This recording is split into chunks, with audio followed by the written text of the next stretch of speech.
Please stay tuned for important disclosure information at the conclusion of this episode. Hi, and welcome to The Long View. I'm Christine Benz, Director of Personal Finance for Morningstar. And I'm Jeff Batak, Chief Ratings Officer for Morningstar Research Services. This is the 100th episode of The Long View, and we're grateful for our longtime listeners, as well as those of you who are newer to the podcast. We appreciate that you've subscribed to and rated The Long View, and shared feedback and guest ideas directly with us too. We've also been lucky to have so many great guests on the podcast so far, and we've lined up many more for the weeks ahead. For the 100th episode, we wanted to go back to the person who was our first guest for the podcast, William Bernstein. Bill's a neurologist turned investment advisor. He's also the author of several books, including The Intelligent Asset Allocator, The 4 Pillars of Investing, If You Can, How Millennials Can Get Rich Slowly, and his latest, The Delusions of Crowds. Bill, welcome to The Long View. Glad to be here. We're glad to have you here. You're a physician, so before we get into the investment portion of the discussion, we'd like to touch on the pandemic. What have been the most surprising aspects of it from your vantage point? Tragically, how poorly it was handled. And I was rather surprised with how poorly it was handled because the WHO and the world in general and the nations that were involved did a marvelous job with the SARS epidemic of the mid-aughts. They did everything right. They restricted travel early on. They did contract tracing. They did quarantining.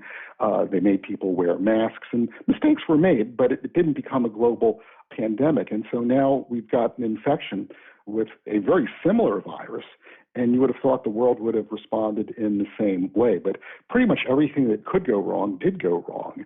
So the Chinese hid the danger early on. They actually started putting people in jail who were whistleblowers. They weren't allowing people from our CDC into the country. Initially, they weren't forthcoming with the WHO, and our CDC gave poor advice about wearing masks. They should have known that it's a SARS virus and transmits respiratorily, and they didn't jump on that right away. And then finally, our country just responded very poorly. It did not help that we had a president who basically made fun of people who wore masks, told people that it was nothing to worry about, it was going to go away like a miracle. And there was no national level response to the pandemic. There was no national public health response. And so pretty much everything that could go wrong did go wrong. And when you look around the world at the countries who did well, you know, your Taiwans and your Thailands and your Vietnams, and eventually China, they were countries that did have experience with SARS. And so they'd seen the movie before and they knew exactly how to respond, whereas we didn't have that experience, so we didn't respond well at all. Have we turned a corner? I think so. You look at infection rates, they're dropping dramatically. You look at death rates, they're dropping not quite as quickly, but that's because deaths lag infections. And then finally, I think we're starting to at least approach, at least we're more than halfway toward herd immunity. The infection rate of documented infections in the population is now about 10% of the population, 9 or 10%, which tells you that probably there's at least double that amount that's been asymptomatically infected. So that gets you to something like 30%, and then 15% of people have had at least one shot. That gets you to, roughly 45%. So I think we're going to probably be there, and I think we're going to do well, but, at a cost of more than 500,000 fatalities. Let's switch over to discuss investing, starting with the current market environment. You just published a book on popular delusions. Does that describe this market, in your opinion? Are we in a bubble? Well, a year ago, I would have answered that in the negative. I just didn't see any of the usual diagnostic signs that one sees during a bubble, which is people thinking that they're going to be becoming effortlessly rich, which they chatter about endlessly. Whenever you go to a party or you meet people casually on a social basis, we weren't seeing people quitting their jobs to day trade. You weren't getting a lot of anger or pushback when you expressed skepticism, and you weren't seeing extreme predictions. But we're starting to see all of those things now, and particularly with Robinhood and GameStop and the other short squeezes that are going on, there's now a significant population of relatively young people who really believe that this is the path to effortless wealth, and they've already made it to Easy Street, and they're quite excited about it. And I have to admit that I missed this for a while because I don't hang around a lot with too many 30 to 40-year-old people, aside from my kids who are too smart to get involved in this sort of thing.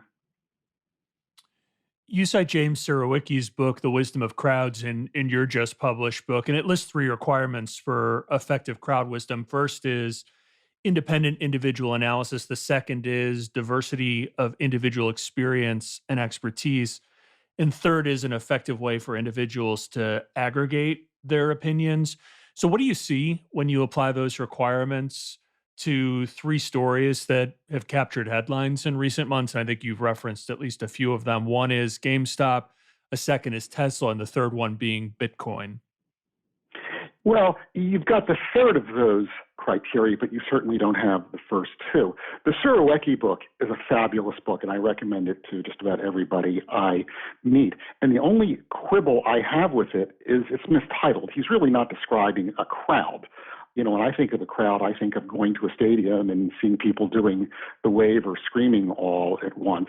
What Surowiecki is describing is the opposite of the crowd, which is just what you described, which is well-informed observers who are making independent judgments. And that's hardly what's happening on the various Reddit forums and, people who are using Robinhood. They all are basically, going back, bouncing off each other in an echo chamber. And that's the opposite of what Surowiecki described. In the book, you also cite research that's found we tend to prefer situations where there's a large potential payoff, even if the odds argue against taking that bet. It seems like we've seen this lottery ticket phenomenon in stark relief during the pandemic with people wagering what little they have on long shots. Do you think the rise of free trading and also easy to obtain margin has worsened this tendency? Without a doubt. And I would put free trading in air quotes. It's anything but free. Citadel Securities and Wolverine, and of course Robinhood itself, are skimming these people off the top with remarkable effectiveness. Let's shift and talk about the recent market events a little bit more specifically. The recent market volatility has been attributed by some to rising bond yields, but do you think overvaluation has been the biggest driver? I don't see increasing volatility. If you look at, the VIX, or if you look at, just the 30-day rolling standard deviation of daily returns, you're seeing value standard deviations in the 20 to 30% range, which is a little high, but Lord knows that's nothing out of the ordinary. During the Great Depression and, of course, during the financial crisis, we saw values approaching triple digits. So this is not at all unusual. In fact, there was, worse volatility than we're seeing now back at the end of 2018 at several points before that as well. Are there any pockets of value left in the market, especially given that we've had a rally in value stocks recently? Well, first of all, we've seen a rally in value stocks, but the relative valuation gap between value and growth is still at historically low levels. It was at absolutely historical levels in the third quarter of the year, and we're starting to climb out of that hole, but we've got a long way to go till we get to anything that looks like, historically reasonable ratios. So I think value is still relatively undervalued. And, I think that everyone who looks at this agrees that the emerging markets are also very reasonably valued as well. Developed international markets, less so, and of course the U.S. market in general is significantly overvalued. Since we're talking value, I wondered if you could update us on your views on the relationship between inflation and value stocks. I think this is a topic that we touched upon the first time we had you on the podcast. We've seen value stocks rally. We haven't necessarily seen inflation spike up. And so has that changed your views at all, or do you still think that's a relationship that investors should keep an eye on? Well, it's a combination both of inflation as well as just absolute interest rates. As you see absolute interest rates rise, that devalues earnings that are far off in the distance, which is what growth stocks are providing. And then we haven't seen any inflation yet, but inflation also works in value stocks' favor because value stocks tend to be overly indebted.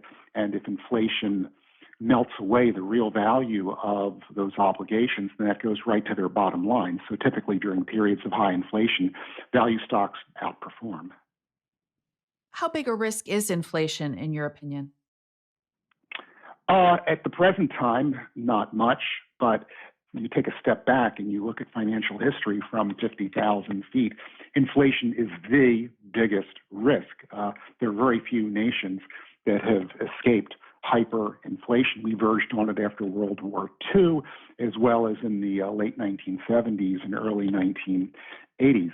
So that's a risk you always have to keep in mind. And you don't need to have a PhD in macroeconomics to realize that if the economy bounces back as people start traveling and going to restaurants and going to movies, that we could see inflation heat up as well. When people ask me, do I worry about the macroeconomic effects of the pandemic, I tell them not to worry about the pandemic. You should worry about the recovery from the pandemic. And so if they are worried about that and they wanted to build some protection into the portfolio, let's say to hedge against inflation risk, how would you advise they go about that? I mean, tips are an obvious option. Are there other things that they should be mindful of? Well, there are very few things that can actually protect greatly against inflation in the short term. The very best thing in terms of fixed income is, of course, T-bills, since you can roll those over very quickly with high frequency, and there's no duration risk there. In the very long term, stocks are certainly a good hedge against inflation because they are a claim on real assets. And if you really want to, tilt to an anti-inflationary stock portfolio, you should go heavily into commodity stocks or commodities producing companies. And I don't think there's anything wrong with doing that. The one thing that is definitely not a hedge against inflation is gold, because when you look around the world and you look at how gold is done in various countries during periods of inflation, it doesn't do well. In fact, gold does very well in periods of deflation because deflation is associated with financial crises and banking crises. And so when people stop trusting money, they stop trusting gold. But inflation generally doesn't do good things for the real value of gold. It happened to have done that to the U.S. in the late 1970s, but almost everywhere else in the world, if you look, it doesn't really work. I wanted to pick up on the assertion that people would look for inflation protection through commodity producing equities as opposed to other strategies for obtaining commodities exposure. Can you talk about that, about a commodity equity strategy versus commodity futures? Yeah, a commodities future strategy is not an asset class, it's a compensation scheme.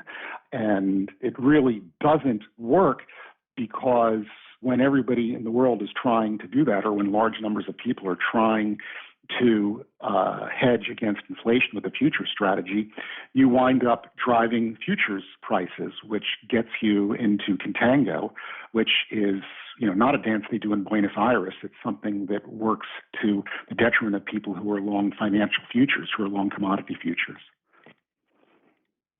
It seems like that's an example where investors love something that could, in theory, have portfolio utility, love it to death. Just the sheer popularity of the strategy, it ruins any sort of portfolio benefits or diversification benefits that it would confer.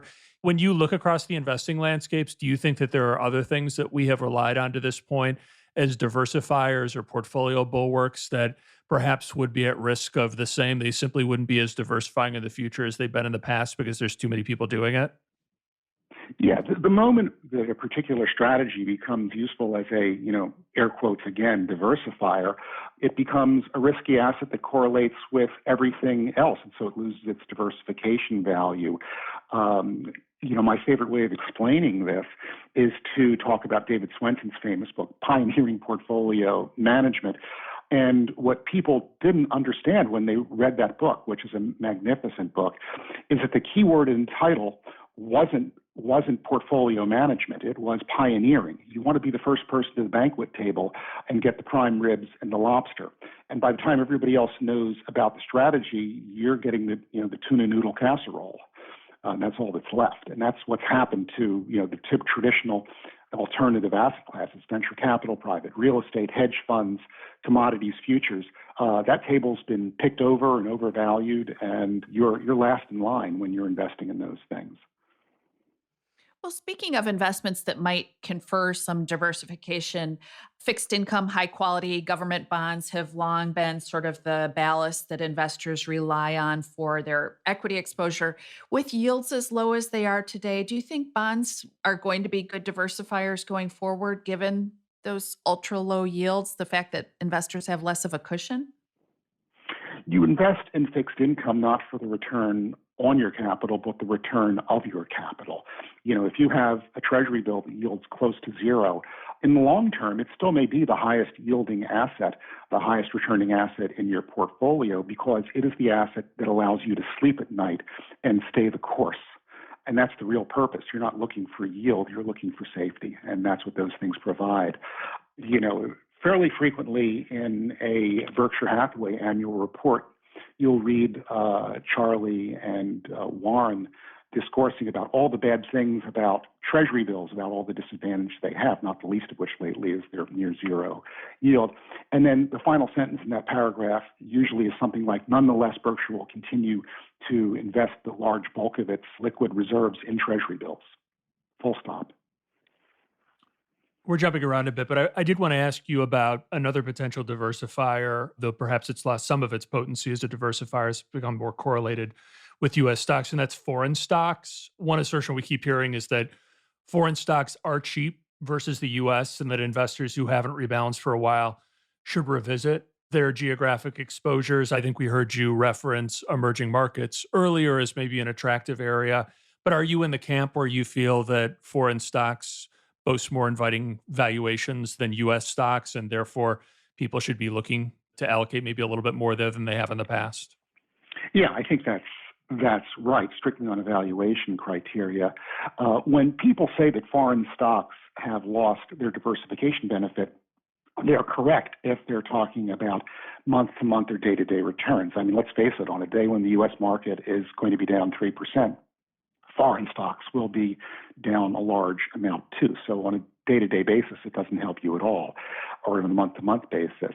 But if you look at longer-term returns, there is real value. And the exercise I recommend that anybody do if they have access to the database is to take the period between, say, the beginning of 1999 and the end of 2008, which is a 10-year period that had contained within it two horrible bear markets, and then look at the returns of U.S. stocks, large cap U.S. stocks, which did horribly during that period, and look at the returns of foreign stocks, which at least gave you a positive real return. And you'll realize that the diversification value there wasn't something you saw on a day-to-day basis. It was something you saw on a decade-by-decade basis. In their recent capital markets forecast, several investment firms noted that they had higher return expectations for private equity than for public markets. Is that justified, in your opinion? No. Most of the studies I've seen on private equity suggest that their returns are a little higher than for public equity, but they come at considerably higher risk and less liquidity. And that's a game that I think some people can do well, but it's just not available to retail investors. If you're David Swenson, you can find the very best managers. If you're a broker at a large full-service bank, it's not going to be able to find those managers for you. She'll tell you that she can do it, but she really can't. What do you think of Vanguard entering that space? I'm not happy with it. I wish they hadn't done it. Maybe a quick follow-up from me, since we're talking privates, SPACs. What do you make of them? There's been a boom in SPACs in recent months. You referred derisively to certain types of investments as compensation schemes. Would you say the same thing of SPACs? Yeah, I think so. And you're starting to see, people enter into the SPAC space who already have very severe disciplinary problems in other areas. I'm not going to name names, but I think we all know who we're talking about here. And that's always a bad sign. You've suggested for retirement planning that people should hold 25 times their residual living expenses, meaning after Social Security and pension income, in safe assets. Do you still believe that given how low yields are today? Yeah, I still believe that. I mean, 25 years is it's an ideal, and when I say that to a young person, the response I'm most likely to get is, "Okay, boomer." But if you can do it, or if you can't get 25, at least try to get 10 or 15 or 20. And the next question you're going to ask me at some point down the line is, how do you mitigate sequence return risk? And that's how you do it. You do it by having a large amount of cash that you can spend down when the markets do poorly. You said that single premium immediate annuities can make sense for some retirees. Do very low yields embellish the attractiveness of such products, or do they diminish it? I think they diminish it a little bit, but the real thing that you're doing when you buy a SPIA, a single premium immediate annuity, is you're getting the mortality credit. You're basically monetizing your mortality, or more accurately, the mortality of your peers, and that doesn't go away. So yeah, they're a little less attractive. But whenever I talk about annuities, I always have to add the caveat that don't even think about an annuity until you've figured out how to defer Social Security until 70, because that is the best annuity, in effect, that money can buy. Nothing that you can get from a commercial insurance company will ever come close to that. One thing that we have been discussing a lot internally at Morningstar in the wake of the sort of Robin Hood phenomenon is the best way for investors to get started in investing and to learn about investing. So, I guess a question I'd like to hear your take on is some experimentation in individual stocks okay? In that new investors can learn these painful lessons before they have a lot of money at risk? Or is individual stock investing always a bad idea for people just starting out? Well, the very best way to learn about the dangers of individual stock investing is to familiarize yourself with the basics of finance and in the empirical literature on finance. But if you can't do that, then sure, what you have to do is, put 5 or 10% of your money into individual stocks, and make sure you rigorously calculate your return, your annualized return, and then ask yourself, could I have done better just by buying a total stock market index fund? And, pray that you don't get really lucky, because if you get really lucky, you may convince yourself that you're the next Warren Buffett, and then you'll have your head handed to you when you're dealing with much larger amounts later on.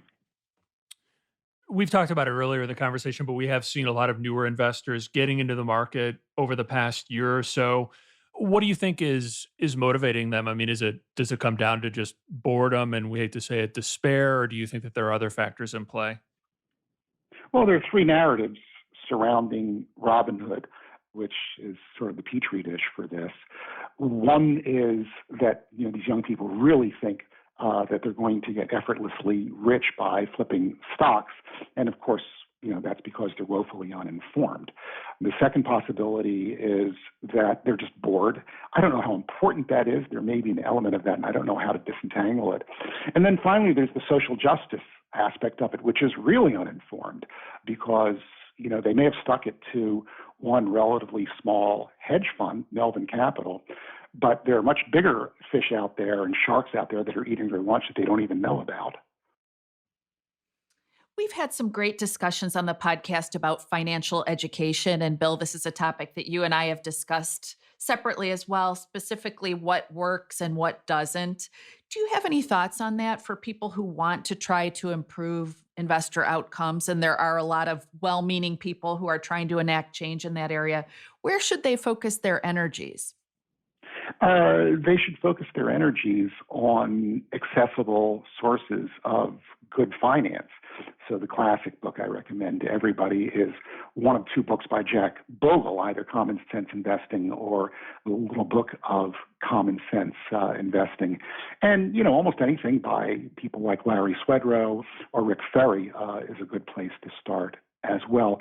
Unfortunately, when you go to the bookstore, or you go to Amazon and you see what are the top selling books, you're going to find things that are much less nutritious than that. And that's the problem, is you have to know where to look, and most people don't.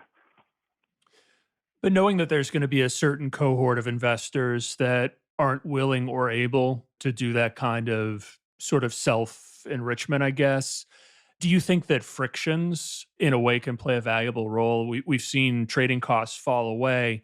And I suppose that's an example of a friction that might have kept investors from hurting themselves. And so, do you think that the elimination of things like trading commissions, it actually could end up working to investors' great detriment, especially those that maybe haven't taken the time to read some of the texts that you mentioned? I couldn't agree with you more. I don't have anything to add to that. The worst thing you can do to an uninformed investor is to give him or her the tools to trade freely. Earlier on, when we were discussing the whole bubble phenomenon, you referenced the entry of a star manager or star funds as being a characteristic of the bubble. So I wanted to talk about the ETF Arc Innovation, which has grabbed headlines and investor dollars over the past year. It's recently hit a rough patch of performance. What's your take on that fund?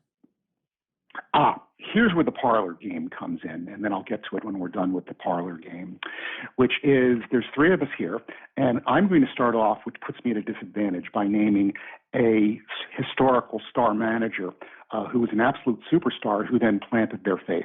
Okay, and then you each have to go and name your own, and the last person standing is the one who wins.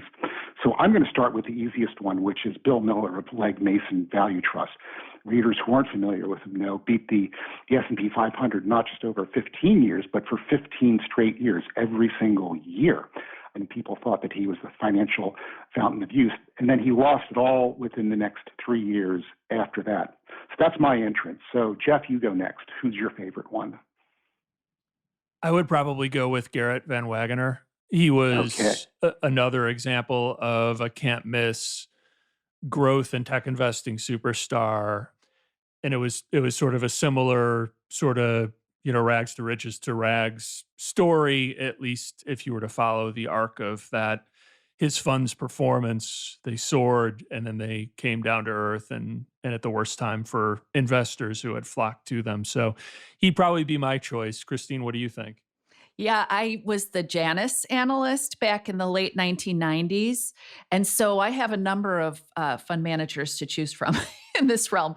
One who comes to mind, though, was the manager of Janus Mercury Fund, which was one of their hot funds. Warren Lammert was his name. And like many Janus managers, he had very concentrated positions in all the top stocks of that era, and notably face planted in your term, Bill, performance was terrible and investors left in droves. And when we looked at the dollar weighted returns for many of the Janus funds, most investors really undermined their own performance by purchasing the funds and selling the funds at really inopportune times. Okay. Well, since we're still in the Janus, there's another Janus manager who you well know, and that's Helen Young Hayes, who ran Janus overseas, and exactly the same thing. She was on the front page of Money Magazine, and if you would go to a conference in the late '90s and you would talk about the efficient market hypothesis, someone would always stand up and say, "Well, what about Helen Young Hayes?" So, Jeff, you're next.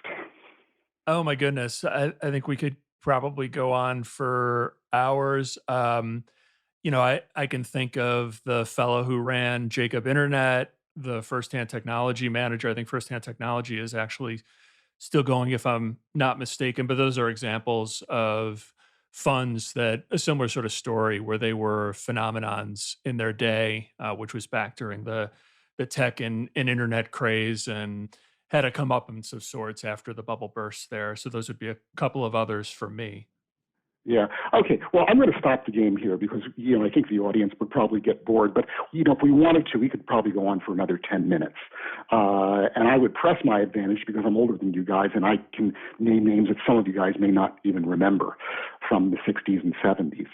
And the point is there's a much quicker question to ask, one that has a much faster answer, which is who was a star manager 15 years ago, a superstar manager who is still a superstar manager? And the answer is Well, Will Danoff at Fidelity Contrafund, I think, has delivered. Yeah, I think so. And I think that, you mentioned Ryan Jacob, but he's interesting. He's absolutely fascinating because actually, if you look at him over the past 23 years, he beat the S&P 500 by about 3%. All right. If you start at the end of 1998 or so, he beat the S&P 500 by about 11 to 8%. But the way he did it was by losing 95% of his money from 2000 to 2002, and then making it all back in two spurts. And I'm reasonably sure there are no sentient beings in this quadrant of the galaxy who invested with him throughout that entire period of time. So the answer is it's a very short list. And so, the next question is, what do I think of Kathy Woods? And I think she's the next Garrett Van Wagoner or Robert Sanborn or Helen Young Hayes or Lambert or Ken Huebner or Bill Miller. There are lots of these names, and they all flame out.